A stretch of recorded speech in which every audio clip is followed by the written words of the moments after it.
Good evening. Welcome to a roundtable on rheumatoid arthritis, powered by Cipla. Today, we have gathered here to shed light on an increasingly prevalent and impactful condition that affects millions of lives worldwide.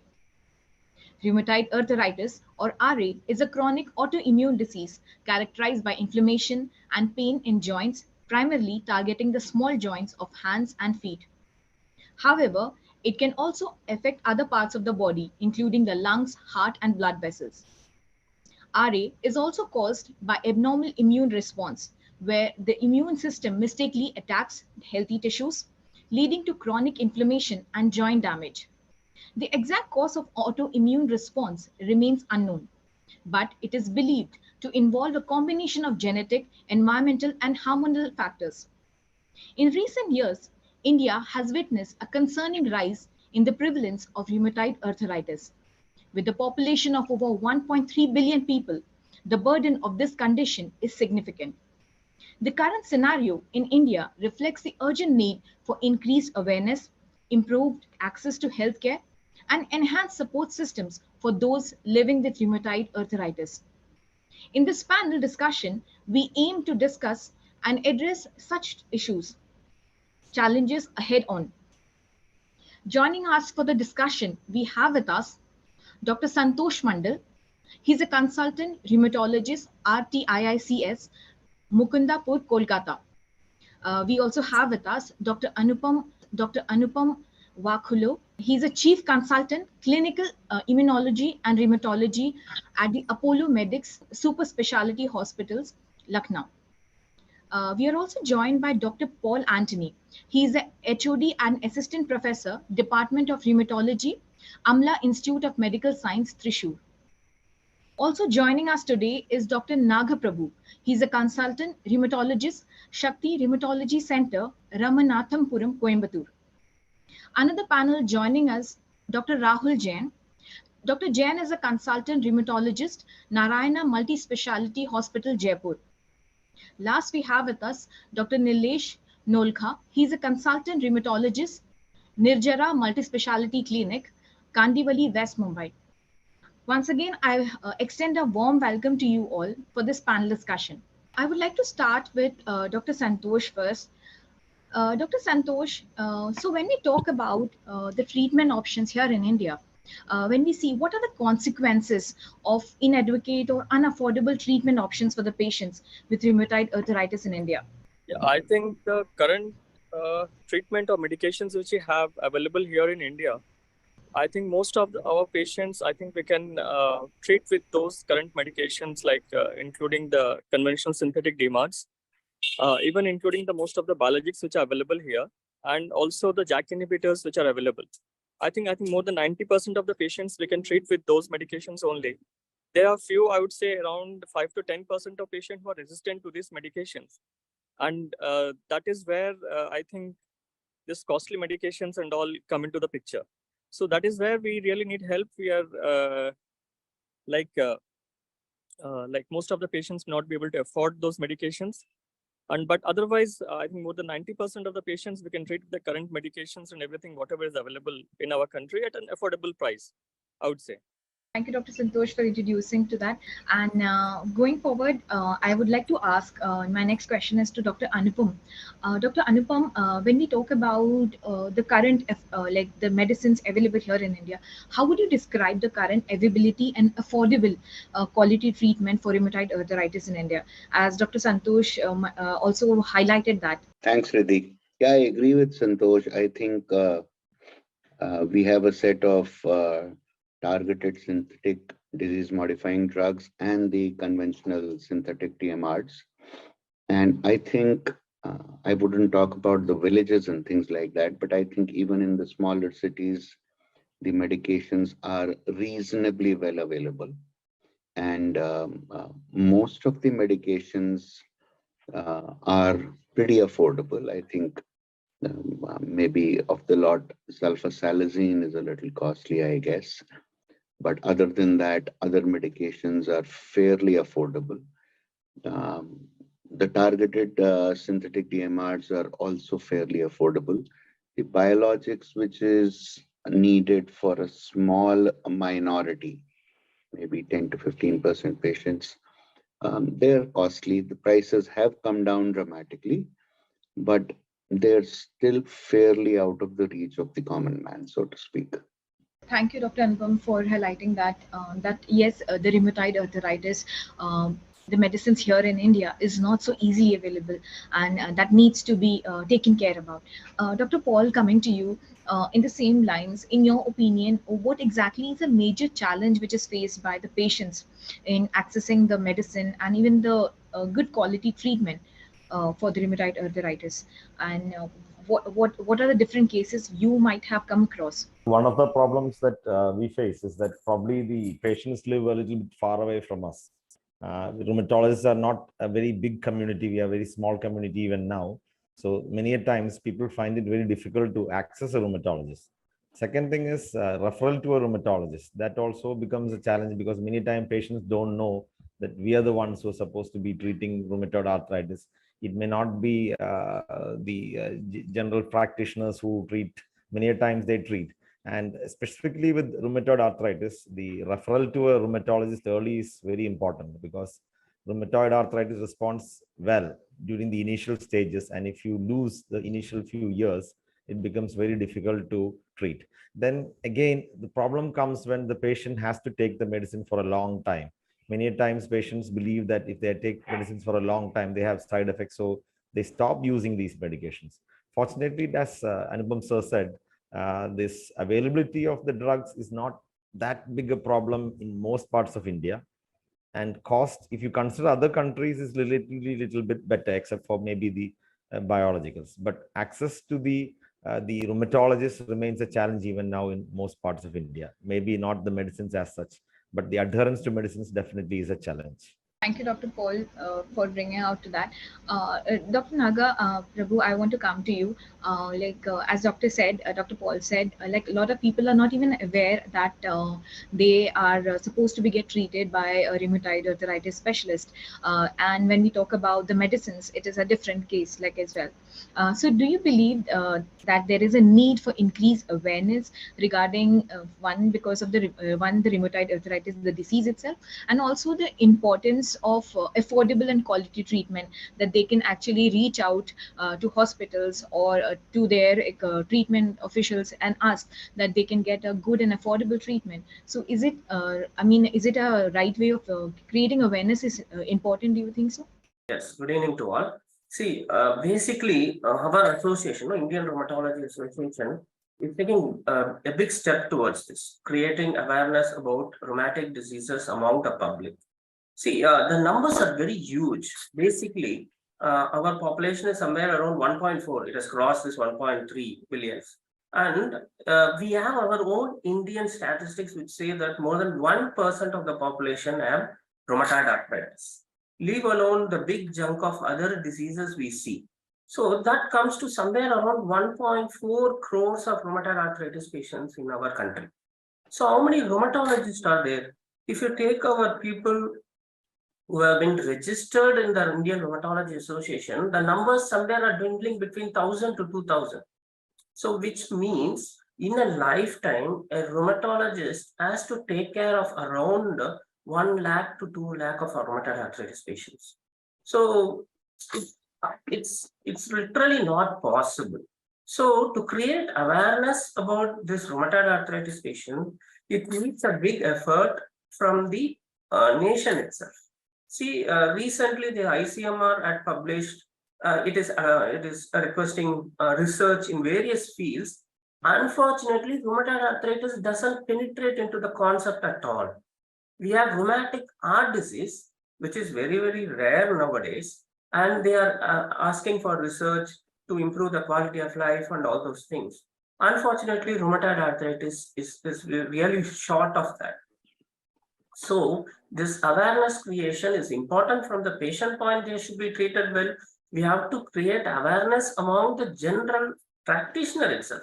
Because as a rheumatologist, I think it is practically impossible for us to cater the needs of all the rheumatoid arthritis patients.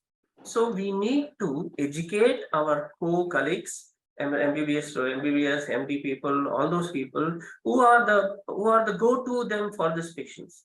See, the rheumatoid arthritis patient takes around minimum 3 to 5 years to reach a rheumatologist directly. The scene has not changed much. They go through all those alternative medications, they go through the MBBS persons, they go through the orthopedicians, and when they reach in a chronic stage. What this newer medication has done to us is it has changed the way we approach the rheumatoid arthritis as such. We treat them aggressively, we give them a remission, what we call as a disease-free state, and sometimes a drug-free state also. All these concepts are coming up. So we need more awareness about public, as Paul was also saying that this is a chronic disease. Once it is doomed as rheumatoid arthritis, they are going to be there for a long period of time. And we don't have enough rheumatologists in our hand to treat all of them. So this needs to be possibly a point of concern which has to be raised with the authorities. And I think more and more, see, Indian Rheumatology Association is fighting it. They are bringing up lot of awareness issues. They are putting up a lot of programs. They are conducting rallies, all those things, but this is still not enough. Thank you, Doctor, for highlighting that point that we need to have more of a awareness about the disease, and also, as you said, there are less like rheumatoid arthritis specialists also here in India, and we need to also raise concern regarding that as well. Dr. Rahul, coming to you, as Dr. Prabhu explained about this, that this is one of the important issue that there is a need for a more of creating awareness. But apart from that, are there any specific barriers or limitations within the healthcare system, like that is hindering the availability or the affordability of the and the good quality treatment for rheumatoid arthritis treatment in India? And if so, what are they? Rightly said by Dr. Nagaprabhu. As less number of rheumatologists are there, patient reaches to rheumatologist at least after 3 to 5 years. So that is the biggest concern. And less number of rheumatologists in government setup also. Most of the rheumatologists are in private sector. The government medical colleges, they don't have the department of rheumatology. As government is increasing medical colleges in the government sector, but they don't have a rheumatology department in there. So only medicine people, they treat the rheumatology cases. So there are no expert rheumatologists are there in government sector. Second is the costly medicines are not being covered by insurance companies. So their treatment, affording this costly treatment is not being covered by insurance companies. They don't give, especially Chiranjeevi, any other private insurance companies, government programs like Chiranjeevi in Rajasthan, like Chiranjeevi or Ayushman Bharat in central this thing. They don't cover rheumatoid arthritis treatment under their policy. So that is the biggest challenge for that. So these are the things which are hindering the treatment of rheumatology, and at the level of patient, they don't think it's a treatable disease. And early 2 years are very important because there is a window of opportunity to treat those patients, and usually they miss that window of opportunity. Thank you, Dr. Rahul, for bringing up that point. With that same note, I want to go to Dr. Nilesh. Dr. Nilesh, as we all spoke about, we need to create awareness. We also do not have much a specialist here in India to treat the diseases. So, what do you think? What are the measures that can be taken to improve, the affordability and also the quality of the treatment when we talk about the rheumatoid arthritis? Many points have been discussed by my seniors, but I think from the grassroots level, 2 or 3 things have to be imbibed. First of all, the MBBS curriculum has to introduce rheumatology as a subject where the MBBS students are made aware of why these diseases are not simple diseases. These are complex diseases which need handling. At least the awareness that rheumatoid arthritis can actually destroy your joints and lead to deformities. And similarly, other rheumatic diseases needs to be dealt with a specialist or with some kind of more aggressive approach. This point is lacking. Many doctors, especially who are not trained in rheumatology, still feel that it is just arthritis. It is not just arthritis. These are systemic diseases which can destroy multiple joints and multiple organs in the body. With regards to affordability, I think, yes, many medications are available, but I still think that a large chunk of our rheumatoid arthritis population is very poor. So for them, even taking medications of 2,000, 3,000, or even 1,000 rupees per month, along with consultant charges, is very difficult. And Rahul sir very rightly pointed out that government colleges don't have departments. For example, in the state of Maharashtra, you don't have a proper department of rheumatology even in a single medical college. There are some OPDs which are running, but you don't have a department of rheumatology in any of the Maharashtra government medical college. And we are seeing 10,000, 20,000 patients in government medical college, which are sometimes not seen by rheumatologists, and that's why there is a lot of poor quality of care. These hospitals can provide you the affordable medications at free cost, but sometimes there is no rheumatologist to deliver that kind of healthcare. So there are many challenges. It will include initiation from government side, awareness at doctors level, awareness at patients level, and obviously provision of medicines which will come from government once the government is aware of the situation. At this point, we are trying our best to raise the awareness, but I think unless and until there is a government initiative to push the agenda, it will be a very slow and arduous process. Thank you, Dr. Nilesh, like for highlighting that point that a lot of government institutes also do not have like a specialist available, and also a department, as you mentioned.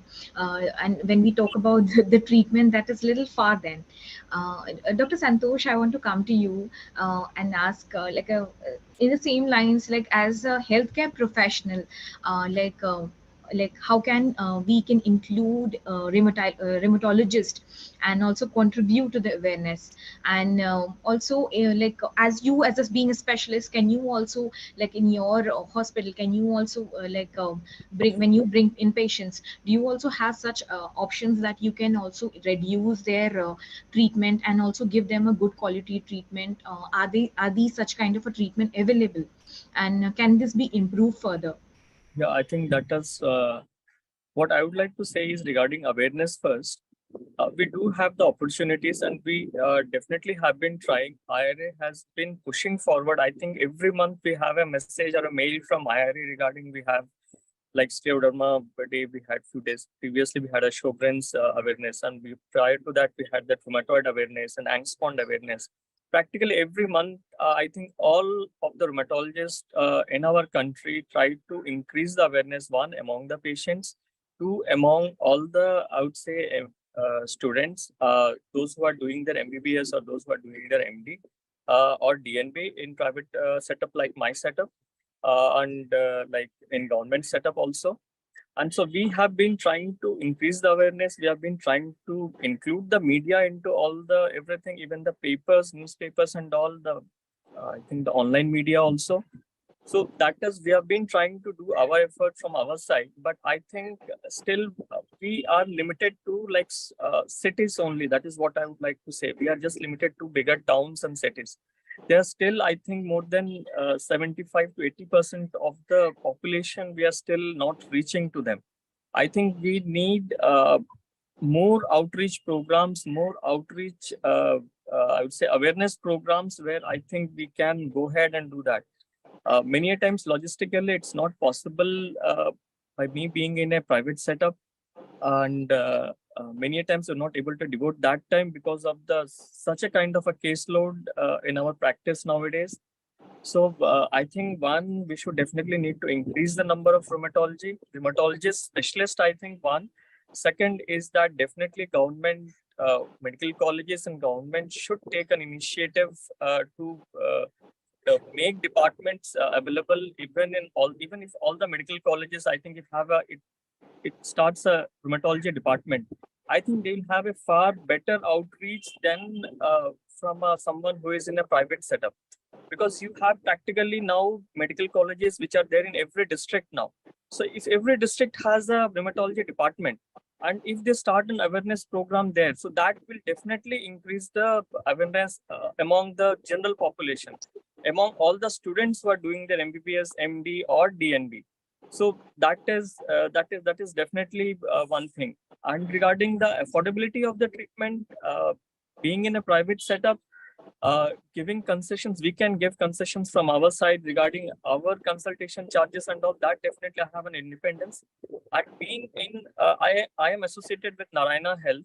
So they have there's some NGOs attached along with them who help patient to like monetarily to procure medicines. Sometimes they help with procurement of biologics also. So that is the way which I can help the patient from my side. But I still think that it is very inadequate because we still have limited numbers of patients whom we can help by doing this. So definitely, if we start having these biological medications or costly medications, as all my seniors have highlighted, through either Ayushman Bharat or through the state programs. So I think that would really help the patient. And one more thing, even the private, even if those people who can afford, for them taking biologics for like 5 months, 6 months or a year, still they will be able to take it. But then again, to extend beyond that, it starts pinching your pocket, even if you are a middle class or kind of a higher middle class. So even the insurance companies, I think, the private insurance companies, the private insurers, I think they should be told to include all the diseases within their ambit and to include the biological treatment also, the advanced treatment also that should be provided, including the on OPD basis, like the subcut medicines which we'll be using, biologicals which we'll be using, that should also be covered by the insurers. So I think everything has to be done. Everybody has to be included in both the things, government, the private setup, private insurers and everything, in creating both the awareness and reducing the affordability of the medications.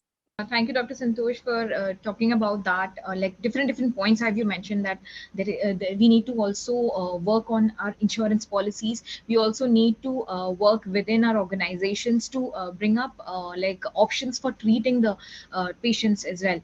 That can be another solution. Dr. Anupam, coming to you, my next question. Doctor, is there are there any alternative or generic medications available that can also help reduce the cost of rheumatoid arthritis patients in India? So I think the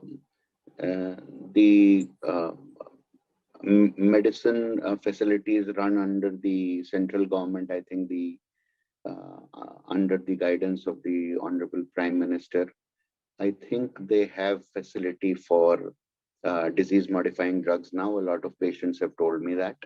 So I think that is one important thing.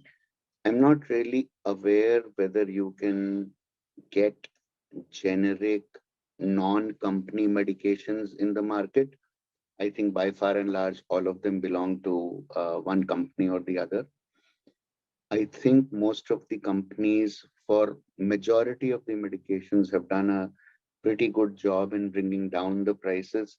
The prices have actually come down, and I think that also has got a lot to do with the government policies of putting a number of drugs under rate control. So they're much cheaper than when I started studying and started my own practice.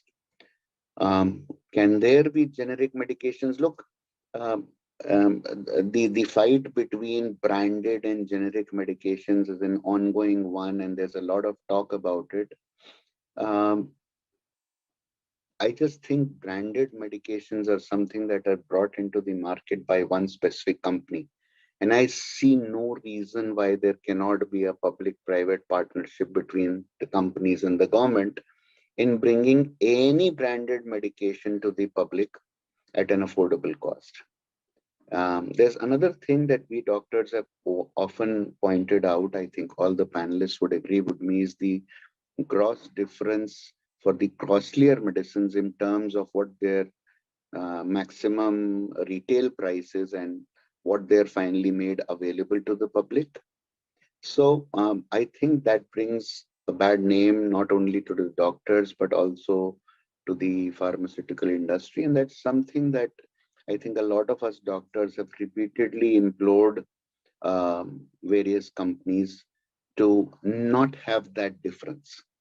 I mean, have a rate at which you can give to any patient without, having to say, we've got the medicine for 20,000 bucks, but we can give it to you for 6,000. I mean, that doesn't make sense to me at all. And I think before the public sets in or before they come in with their rules and regulations. I think it's time to regulate ourselves there. So no, I don't think generics are there. I think a lot of affordable medications are there. I think their prices could possibly become more affordable. And yes, there are certain government run medical shops which do provide these medications, at least the basic ones, at a very, very subsidized rate. Thank you, Dr. Anupam, for bringing up that point. And as I asked, like about the alternative or generic medications, if anybody in the panel would also like to answer this, like can this be a solution for treating the rheumatoid arthritis in India? If any of the panel member would like to answer this. So, see, basically, as sir was saying, so generic medicines, no, they are produced as good as the branded medicines. Only thing is, it has been branded as in our in Tamil Nadu, we say it as Modi's medicine, but it has reached the public well. And see, there are the difficulties which we face when we set up in a multinational group, having a corporate hospital and a clinic center or a small OP setup. So we have the liberty to reduce the cost of the drugs. As sir was pointing, there is a gross difference between the purchase price of the biologicals which are available and the MRP. Now, when we say some whatever we say, these people get into the Google, search for the online pharmacy store and get the price. So there is no point we give a gross difference if it is somewhere around 15,000 rupees in the MRP and you're giving at 4,000 rupees in the online. That creates a lot of confusion. And so this is something which we have pointed out, and a lot of other companies have done pull down their cost. They're coming up with an MRP at a lower rate itself. So that is something which is being taken care of. And yes, the generic medicines are there. It is being supplied to majority of the hospitals. Only thing is, we have to see to that the what is this expiry date and all those things. They are shorter for the generic drugs, and there are some preparation oriented issues are there. And you have to take meticulous care when you're using this generic medications, unlike the branded ones, which where somebody else takes up the headache. See, we prescribe. I do prescribe generic medications. It is now a rule that the prescription should carry only generic names. There should not be any branded names. And it is being enforced in all of the medical colleges as such. It is coming up in a big manner. So we give the opportunity to the patient to take care. What I say is like these costly medications are needed only for a particular group of patients. There are a good number of genuinely active disease patients who require this costly drugs. And there are a lot of support groups, even from the pharma company itself. They have the support groups. They just are liberal enough to give them free samples whichever are available or at a reduced cost directly to them. So in that way, we are striking somewhere balance. But as I said, is like as everyone was pointing out, is like we are just treating the cream of the population. Just 5 to 10% are being treated with this, and the majority of them who require a simple disease-modifying rheumatic drugs are not able to reach that. So that is where I think the rheumatology has to go into the grassroots level, to the primary health centers level, and see to that it is reachable there also. There, I think we'll make a difference to majority of the people. Rheumatoid arthritis affects people at somewhere around their middle ages. So that disrupts the entire family itself, which we may not actually directly know the same. It is the female who are affected. They are the one who maintain the houses. So sometimes they are just left like that. They are not being taken care of. So I think it has to go into the grassroots level. And generic medicines and medicines which are available at the government level are the answer to treat rheumatoid arthritis in a better way. Few points that I'd like to make, and there have been things that we've been going on with patients for a very long time. One is that I think every family member, and I'm speaking this for India specifically, needs to do a little bit of budgeting for their health as well. I guess you have budgeting for marriages and birthdays and festivals and Holis and Diwalis and Onams and Ganesh Chaturthi. But very few families that I have come across actually budget for their health. So till the time that we become a socialist state and everything is taken care of partially by what we pay and partially by what the government supports, I think every family needs to budget some portion of their earnings. And I know it's not easy, but I think it's essential. That's number one. Number two, even though the pharmaceutical industry and doctors go hand in hand, but we doctors have a very, very wayside interaction with the actual goings on of the pharmaceutical industry and the manufacturing processes. So I think it's extremely important for the pharmaceutical industry to look inwards and see at what point, how and when can we decide to solve these problems with regards costings and quality. I think both the things are important. The doctors are actually at the receiving end. I don't disagree with the prescription of generic medications, but I do have a huge issue with the actual quality of medications that are available out there.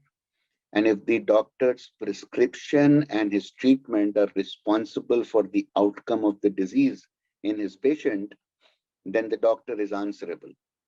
At that point in time, we don't have a separate lab set up to say whether methotrexate 7.5 milligram actually has methotrexate 7.5 milligram. And people and the government and the legislation do not come down heavily enough, I feel, on people who are manufacturing fake or substandard medications and actually playing with the lives of people. So I'll definitely say that budget, number one. Number two, the pharmaceutical industry definitely needs to look inwards. I mean, we docs are not actually the right people to say how those things need to be done. And number three, the quality of medications with the price needs to be ensured. You can't have methotrexate for 10 paisa in a government-run shop ensuring quality and still have methotrexate in the market selling at 20 bucks a tablet. I mean, we doctors have no way of knowing whether the two are equivalent, whether their salts are equivalent, and whether they're going to have an equivalent effect. But unfortunately, we are asked, "Sahab, hum wahan se dawai le lein. Is it okay?" You tell me, how do we give an answer to that question? And I'm more than happy if somebody chips in for that as well. There has to be a minimum purchasing price also, as well as maximum purchasing price. The two things should be very clear, and there should be no MRP is higher than actual price, and actual price should be at minimum this thing. It is affordable, and that is not compromising the quality of the drug. That should be the message. I would like to just chip in. When we talk about generics, I am a big. I used to be a big fan of generics till probably some time ago, but recently there have been a study from PGI that they actually gave a very simple antifungal drug to two set of patients. They brought one from generic store and they used some branded brand. And the difference of achieving drug levels was starkly different. So the branded medicine patients could achieve the drug levels in almost 90-95% of patients.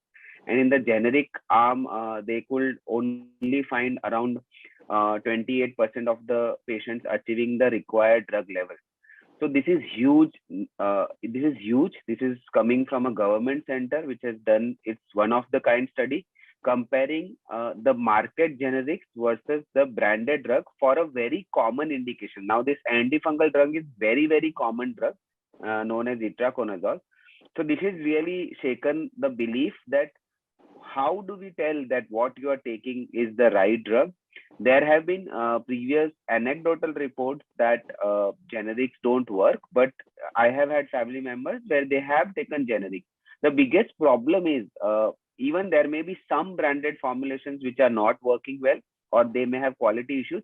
But overall, you can sometimes trust the branded formulation. So as Wakhlu sir pointed out, now we have some basis also to say that probably the genetics are of very poor quality at times, and there is no way to say which generic is better or which generic is worse. Now there are a lot of rules and regulations in place, but unfortunately, it is not always followed upon when the margins are very less. Branded companies have their reputations to call upon.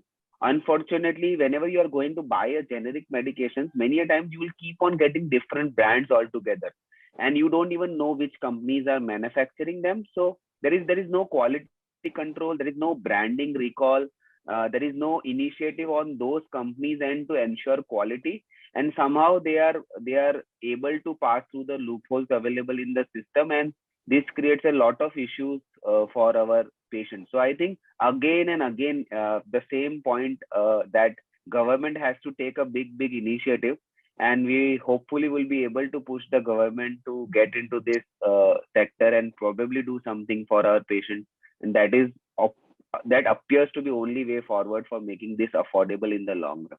I guess, Nilesh, not only the government, but as I was saying, we need to start looking inwards as well. I mean, why Yes, should sir. there be somebody censuring us all the time? Why should, for example, a meropenem that you can get for 400 bucks for a reliable company be Mm. priced at 1800 bucks an injection? Or why should a zoledronic acid by the same company as a generic be affordable for 300 bucks, but when you're setting it out into the market be available for 1100 or 1200 bucks? So these are discrepancies that needs to be looked at by every company if we are to bring this life-saving science back into science rather than a business, I guess. So, but that will be happening only if we develop a socialistic healthcare system, Correct. Correct. and that again will again come from government only. So that's why I keep on harping, because if you have a capitalist economy, there will be always price differences, and we have to decide whether the healthcare should be part capitalistic, part socialistic, or completely socialistic, which has its own pros and cons. But at least our government setups, if they can cater to a large number of people, and the rheumatology department can open up in those colleges, that will be helpful, which is still a far world away at Absolutely. this point. Absolutely. Thank you, Dr. Anupam, and thank you, Dr. Rahul, and also Dr. Nilesh for taking this up and talking about like a very important topic, and Dr. Prabhu as well, as he highlighted, like the best use of generic drug or like a branded drug. Like I hope we would. It's not a solution yet, and it's not a conclusion to any of these answers. And I hope as you guys, as you all doctors practice, you might be coming across different kinds of drugs, and you would be doing the best for your patients. Dr. Paul, coming to you, my next question, as we talk about the solutions to it, so what are some of the potential strategies and solutions that could be implemented to make the treatment options more affordable for rheumatoid arthritis in India? As a policy intervention, what can the things be done here in India? I think the first and foremost thing is that early treatment, you'll have to use less medicines. So that will be early diagnosis and treatment will reduce the burden to some extent. Second is not allowing the disease to advance much. So if you do that, then again, the usage of medicines will actually come down. Then the insurance companies. So in situations where you have to use biologicals, most of them are given on a daycare procedures. So on daycare procedures, most of them are not usually available. So in that scenario, that becomes a big burden and it becomes an out-of-pocket expense for most of our patients. So that becomes the next challenge. And again, as you see, if you delay treatment, if you don't take treatment, they're going to develop more and more problems. So you're going to add more and more medicines for different problems, which they would not have had to take if it was the initial situation. So early treatment, then probably access to people who know something about rheumatoid arthritis would be my message to somehow reduce the treatment costs and burden to the patient. Dr. Nilesh, coming to you, earlier also a lot of I think Dr. Santosh mentioned about the insurance. So when we talk about the insurance here in India, how does the lack of health insurance coverage contribute to the problem? A lot of people can not afford the treatment option because of this reason that the insurance doesn't provide covers it, or maybe even the as a government also the Aishman Bharat also, I don't think so the Aishman Bharat scheme covers this, and even the state government schemes also do not cover rheumatoid arthritis. Do you think there should be a very good intervention here when to include the rheumatoid arthritis? Again, there are two models to follow here. We either follow the US based insurance model or we follow the Europe based socialistic healthcare model. When you try to follow an insurance based model and try to think that every chronic diseases can be covered by insurance and should be covered by insurance, it seems very good. But the biggest problem is what premiums are you going to pay? So we are always unhappy that rheumatic diseases are not involved in many of the insurance plans. And even if pre-existing rheumatic diseases, the biologics will not be covered. But it is a big problem because first of all, the government is not pushing that agenda that all rheumatic diseases should be covered by the insurance companies. That has to be sorted by the IRDI. But if this happens, let's say they will cover some injections or some expensive treatments, the cost of premium for an average person is going to go very high because every time the government comes with a law that let's say they have come up with the factor that you should cover severe mental health illnesses into the purview of insurance, the insurance company will always increase the premium the moment they are going to include a chronic health illness which was previously not covered, because suddenly a large number of population who was not able to claim will start making the claims. So is it a viable solution in the long run? I really don't know. I still feel for a country like India, we have to make our socialistic system much more robust. At the same time, push the insurance companies to include our diseases and push the pharma companies to think inwards, as Wakhlu sir said, and probably decrease the prices so that our premiums don't increase. So all in all, again, an insurance-based healthcare system, which the US is based upon, will be very difficult to sustain in the long run, because many a times in such systems, the prices are inflated 3 times. Because suppose you're asking for 100 rupees and somebody is giving 20 rupees, so you start making sound like you need 500 rupees so that you get 100 rupees actually. So inflation will happen. But if the government controls the healthcare system and tries to provide something at affordable rate, it will be affordable for a large masses of people. Insurance definitely will help, but if we try to cover every chronic disease into insurance health system, our premiums will double. Already our premiums have increased by 50%, 100% in last 5 years, and this is only going to get worse. And sometimes after a while, maybe the insurance premiums will also become unaffordable. So as of now, I think only 15% of India or 20% of Indian population is insured. And with the premiums we have right now, it will be impossible to achieve a higher degree of insurance compliance to a large number of population. So again, the government system has to get more robust to make it more affordable. A quick question from you and all the other panelists. I was just wondering, do health insurance premiums cover good government medical colleges, or is it only private medical colleges? No, sir. They cover government medical colleges, but this will not be a cashless facility, because you have to get registered as a cashless facility. If you provide your bills of government medical colleges, pharmacy bills, they will be covered, sir. They will be covered in any setup. You have to do two things to claim insurance. You need to notify that I have got admitted, even if it's 1 day later, but within a stipulated period of time. You can't get admitted and after 10 days inform the insurance company. Every insurance company has its norm. And second thing is, you should provide the requisite bills.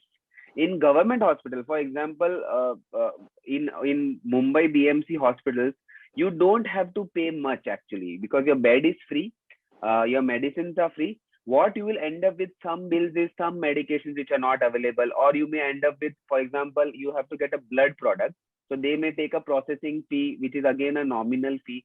So you may end up, for example, if you are staying for 20 days, that bill may come up to 10-15,000 rupees. And if you have insurance, you will anyways going to, you can claim it. So that's not a problem.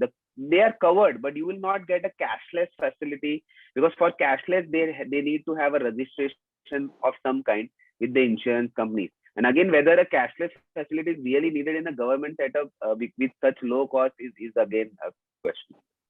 Yeah, it would be, I mean, listening to you, it might be very interesting data to find out of all those people who have health insurance from the private sector, how many actually avail it at a government setup level. It will be very difficult unless and until it's a premier institute where something of high quality is done. Because suppose if I have a big, so let's say even if I have a 1 lakh ka insurance, there are many nursing homes in Bombay who will do a routine treatment of, let's say, dengue, malaria at 30-40,000 rupees.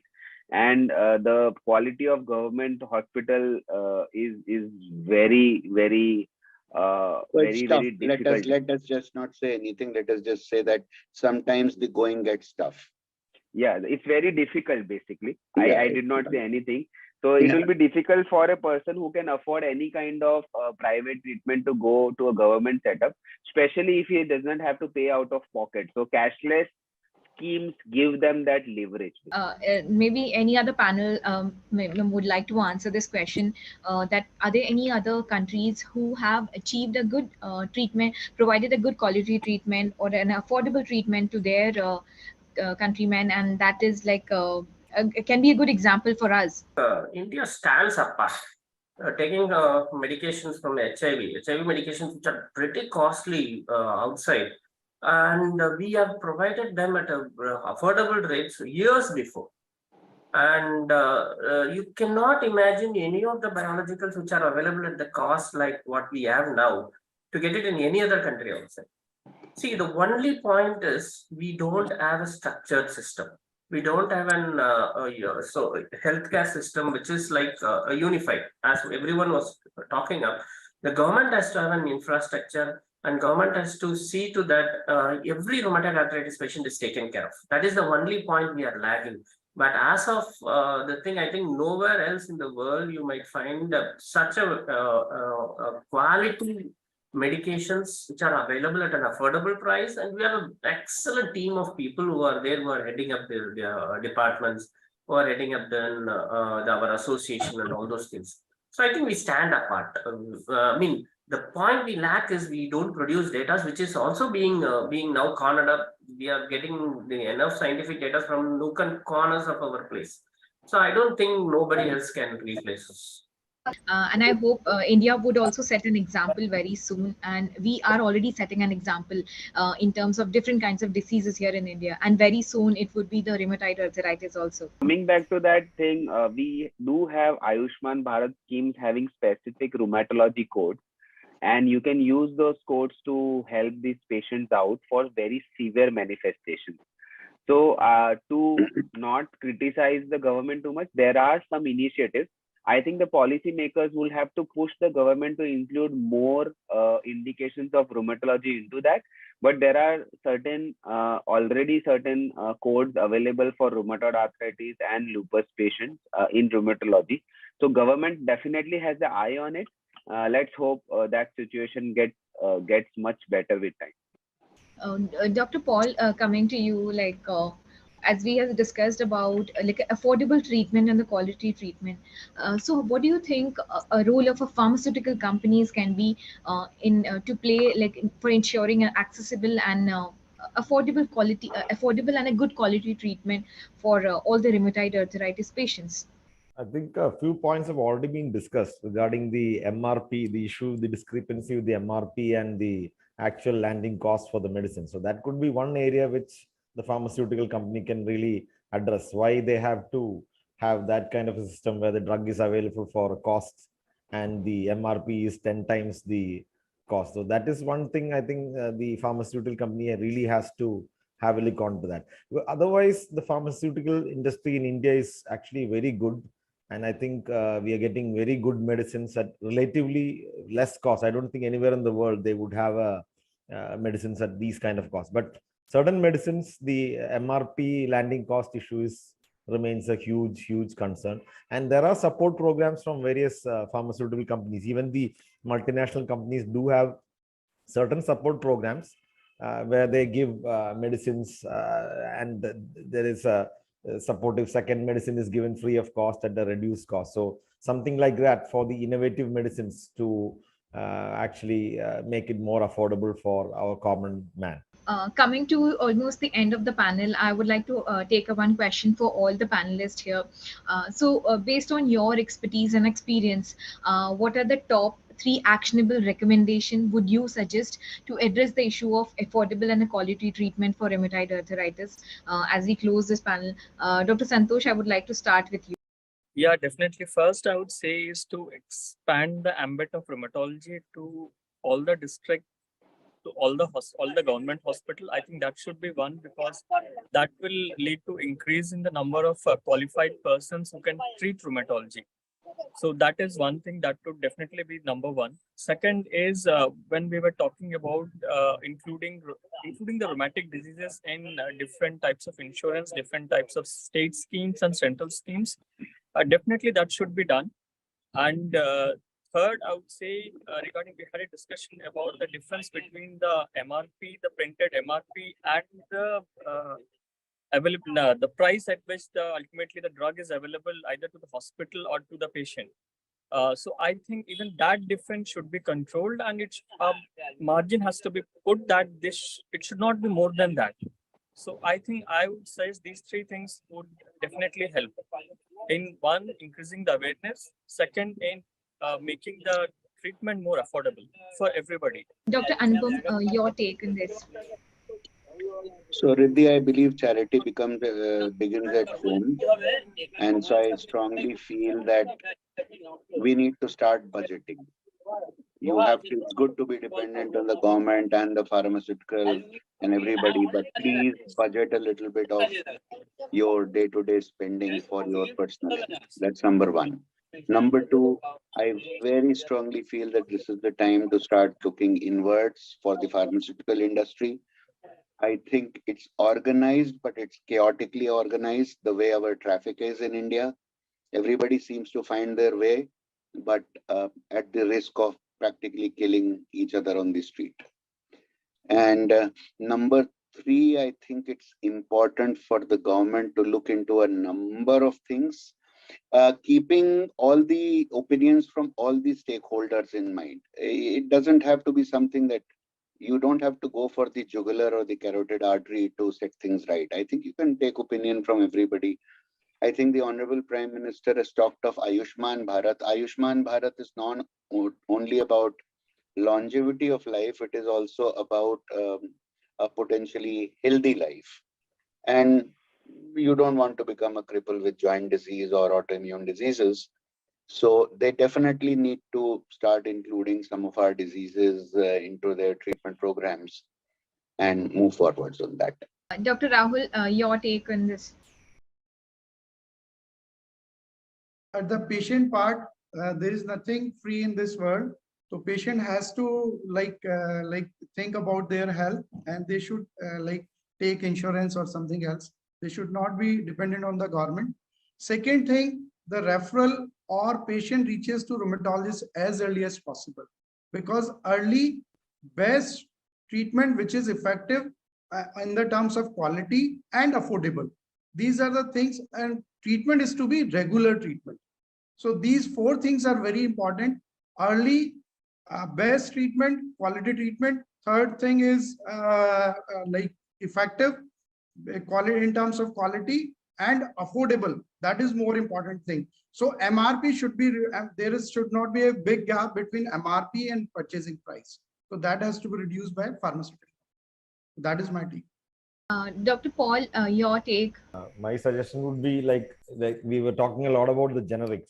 So if we have generics which are actually quite good, quite effective and safe, I am pretty sure that most of the doctors would have no hesitancy with prescribing these low-cost generics. But the issue comes because many people are able to bring out generics in India which have no quality, and there's no nobody to regulate the quality of these drugs. Say you go to a generic shop, you get the medicine from a company X today. Next month it will be Y, and the third month will be Z. And some of X, Y, and Z, some of them will be good, but some of them may not be good. So, but if you can ensure that X, Y, and Z are good, I'm pretty sure that most of the patients in India will be able to have affordable drugs. That would be number one. Second thing is, we discussed regarding the awareness among the patients and the adherence to therapy would be the number 2 and 3 things which I would like to highlight. Dr. Nilesh, your takeaway points. I think early awareness will be one thing, pushing the government to set up initiatives, pushing the government schemes to set up the initiatives, and doctors and pharmaceutical companies coming together to take this initiative to make it more affordable for the patients will be 3 things which will encompass everything to give a quality care. Thank you. Dr. Prabhu, your takeaway points from this panel discussion. Yeah, see, basically we had such a fruitful discussion over this. And I think the debate is not about generic or branded. So that I think we'll keep it aside. The thing is, you need to have an affordable medication. The concept of personalized medicine has come up now. See, all medications are not needed for everybody. So we need to assess each patient and decide what is best for them. What is best for one patient may not be the best for the other one.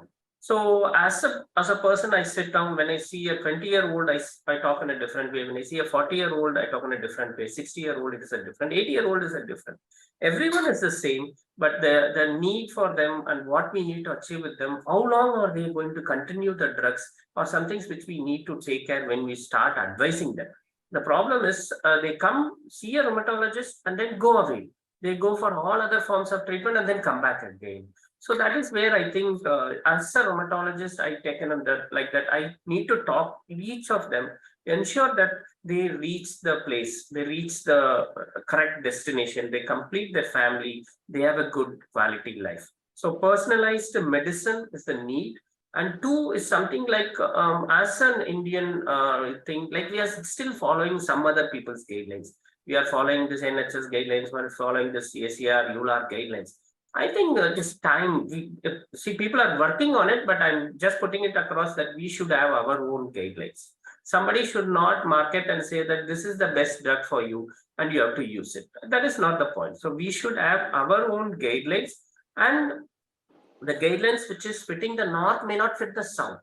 So the guidelines has to be personalized again. So personalized medicine is the need. And this chatbot AI thing, I think, is going to create a big confusion in the future.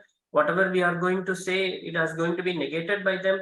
So all these things, I think we have to see the technical aspect also and the functional aspect of the patient also. So the artificial intelligence, again, it comes by the data we feed. So we should have our own Indian data. So that is time. We stop using ACR, ULAR guidelines, sorry to say that, and we should have our own guidelines. Thank you, Dr. Prabhu, for closing that very good panel session on rheumatoid arthritis, and also like how we can provide affordable and a good treatment for all the patients here. We have touched upon various different topics on a good cost, like there should be a cost-effective treatment, there should be awareness about the disease. Very important, there should be early intervention, that the patient should reach their right expert for the treatment, and also like the budgeting, as Dr. Anupam has highlighted twice, thrice, that the patient also should start doing a budgeting for their families and for themselves for any sort of medical treatments. And yes, the pharmaceutical industries are working to their best for providing the best medication. And we hope you all doctors also would work the best out of your efforts and do like good for the patients around. Thank you everyone for joining, and we hope this panel discussion will serve as a catalyst for the change, inspiring actionable steps and collaborative efforts to improve the lives of individuals affected by rheumatoid arthritis. And I'd like to extend my thanks to Cipla for this initiative Initiative and IHW Council for talking about such a good initiative. Thank you all. Have a good evening.